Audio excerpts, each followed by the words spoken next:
Good evening po sa ating lahat mga boss. Bago ko ibigay sa inyo itong access, no, gusto ko munang magpasalamat sa sa inyong lahat sa mga nag-take ng actions, no. Maraming nagtatanong kasi pero kakaunti talaga yung kumilos, yung nag-take ng actions.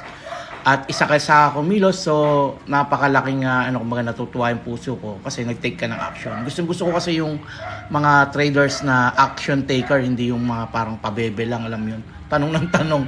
Okay, so ipapakita ko lang sa inyo kung paano ninyo ma-access yung ating mini course. Pupunta lang kayo dito sa may tatlong guhit sa itaas, yung parang menu. Kung via cellphone yung gagamitin nyo, no? Kung sa computer naman or laptop, nandun lang din yan sa may taas, no? Hanapin nyo sa taas yung pinaka navigation na yan.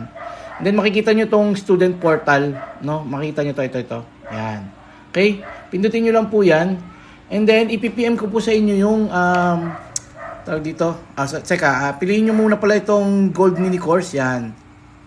Then ppm ko sa inyo yung password, no? Yan.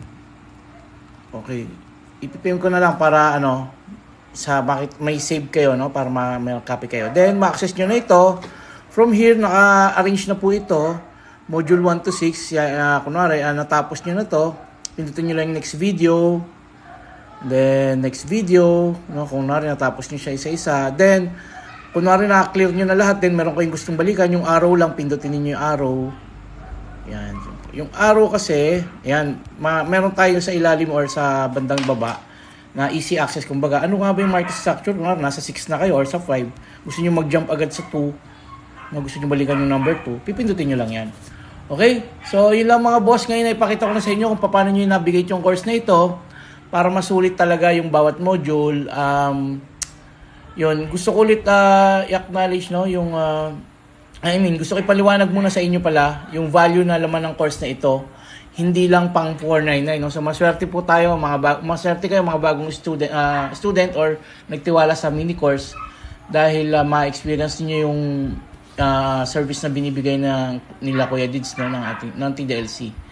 Okay, so ang binayaran nyo actually talaga dito is yung commitment fee para ma-filter yung mga hindi seryoso at matira lang talaga yung gusto kong matuto ng tama. So basta susundin lang natin yung proseso, mas malaki yung value nito kaysa sa binayad nyo, no? Isa lang pakiusap ko, panoorin nyo muna mabuti yung lesson bago magtanong. Wag mo nang mag-trade, yan, sa mahalaga yan. And then i-absorb muna yung foundation, yan kasi mga nakalimutan ng karamihan eh. Darating yung clarity kapag sinunod natin yung tamang pagkakasunod-sunod. Again, salamat sa pag-take ng action, tahimik lang tayo dito, walang hype, walang sugal. Puro foundation, disiplina at control. Kita-kits po tayo sa webinar natin na God willing next week. Announce na lang po, maybe Thursday or Friday. Basta usually 7 or 8 p.m. ng gabi Philippine Times. Anyway, recorded po yun para sa mga busy pwedeng balikan. Salamat ulit mga classmates. Salamat. Thank you.